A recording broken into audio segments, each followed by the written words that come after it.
Option trading ek financial instrument hai jisme aap ek contract kharite hain jiske dwara aapko ek stock, index ya anya asset ko kharidne ya bechne ka adhikar milta hai. Option trading main aapko do prakar ke options milta hain. Call option or put option.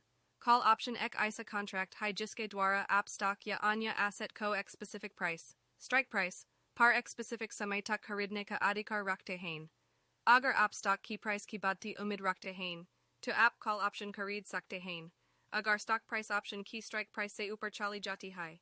To app option ko vi kar sakte hain or stock ko strike price par kharid sakte hain. AAP option ko samay ke antak rakhte hain ya use samay se pele bech sakte hain. Put option ek isa contract hai jiske dwara app stock ya anya asset ko ek specific price, strike price. Par ek specific samay tak bechne ka adhikar rakhte hain. Agar app stock ki price ki gatne umid rakhte hain. To app put option kharid sakte hain. Agar stock price option ki strike price se niche chali jati hai. To app option ko vi kar sakte hain or stock ko strike price par bech sakte hain. AAP option ko samay ke antak rakhte hain ya use samay se pele bech sakte hain. Option trading karta samay.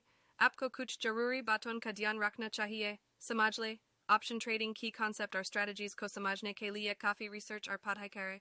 Stock market or option trading key basic concepts, terminologies or risk factors ko samjhe. Broker chun.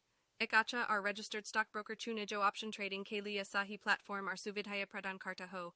Broker key charges, trading platform key user friendly ta. Our customer support ko bi dian main rake.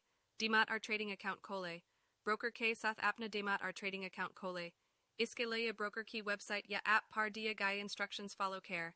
Money management, apni trading capital. Co-manage care our risk management strategies ka upyo care. Kabi bi jiata risk nale our apni financial capacity. K anusar high trading care. Option strategies sike. Option trading main various strategies ka upyog kia jasakta hai. J's covered calls, protective puts, straddles, our spreads. In strategies ko samajne our ck usepale kisi, expert se sala lena beneficial ho sakta hai. Technical our fundamental analysis. Stock market key trend, company ke fundamentals, our technical indicators ka samay par analysis kare, technical.